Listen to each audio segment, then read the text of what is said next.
my two favorite memories, these won't be new to Paul and Brent, but Marshall is 2 years younger than me.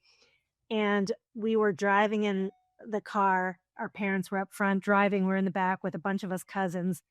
Marshall was 3.5, and he was just like talking to himself. And we were all just kind of looking at him like, what is he saying? And it turns out he was reading every billboard that we passed. He completely showed up his older cousins, and we pretty much knew where we stood from then on. He was the brain. He was the brain of the family. He's so much like his father, warm, soft-spoken, big personality, Yep. and good people. We really enjoyed a lot of laughter. Marshall is hysterical, as you guys know, and I'm glad that everyone recognizes that about him, because he really is. His quips, the things that come out of his mouth, sometimes you just can't believe, you hear it and you react to it, 5 minutes later, because you're like, wait, he didn't just say that, right? Yeah. So, that's super enjoyable, and I'm going to miss that. I'll be honest with you. I'm really going to miss that. I know, Dory, you are too. Where did he get that sarcastic sense of humor? Where did that come from? Steph, I think his dad. Yeah, I'd have to say yes. Yeah, Uncle Harold. Yeah. What are some of the things that maybe we didn't know about him that you guys think is important for us to know? To me, it's the ups and downs that for as hard as he had it, as much loss as he had, he was a mensch, had a good attitude, even though he would quip like he didn't. You know what I'm talking about, the irreverence. But I honestly can't think of anything that you guys aren't. You got it. The warmth, the humor, the sass. For those of you who don't know, David Myron was the editor-in-chief of CRM Magazine for years, and was Marshall's actual employer for years, but they were also very close friends. So here's what he wrote. He said, I recall interviewing Marshall 20 years ago for an open editorial position at CRM Magazine. During the interview, I asked if there's any kind of content you would prefer to write, what would it be? Marshall replied, humor writing. After Marshall joined the team, the editors and I quickly realized how funny and witty he was. So I asked Marshall if he was serious about writing a humor column. He was, and A Pint of View was born. The whole idea behind his Pint of View column was that it should be a lighthearted look at all things CRM. We wanted it to be relaxed and funny, almost like having a drink with Marshall as he muses and jokes about CRM-related topics, and he really delivered. Not only was Marshall a great writer, he was a great comedic writer, and we were so fortunate to be able to laugh along with him. If there's one thing I'd like to remember about Marshall, is that we should never lose sight of the lighter side of life, and we should always strive to keep happiness and humor in our hearts. I remember the first time I met Marshall was probably about 20 years ago at Carnegie Hall at one of those Salesforce benefit concerts. Remember when they did those? And it was the first time, this was like pre-Zoom era. So it was the first time I had met him in person.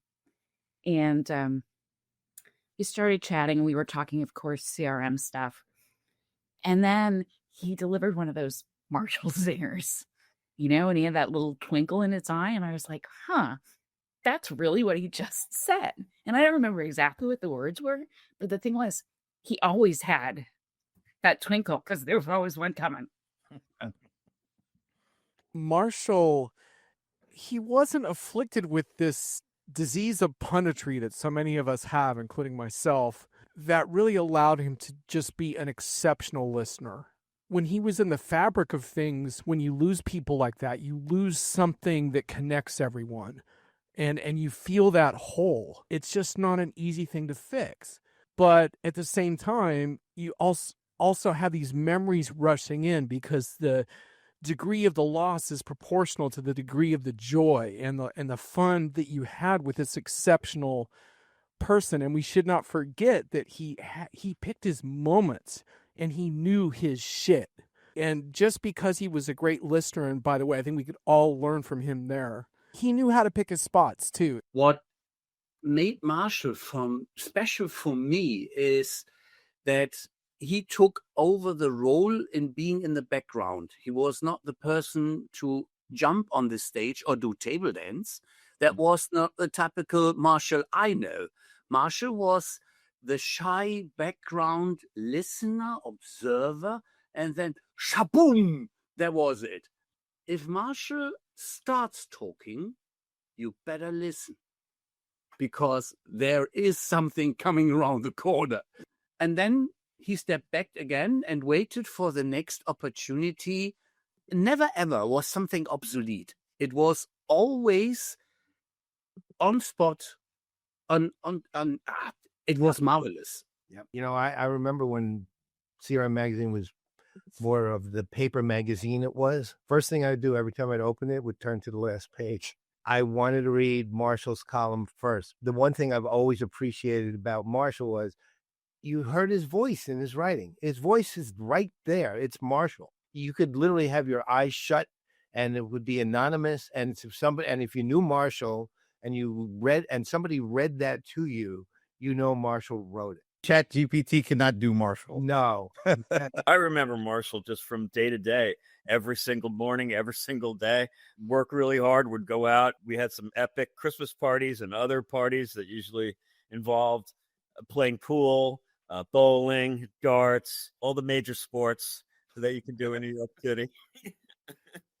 Yeah, he was just a really great guy. And the funniest story is I didn't know what his column was going to be called. And I looked at it and Pint of View. And I still can remember now when, Pint of View, Marshall Lager. I get it. Marshall was like a really good ingredient to any group of people.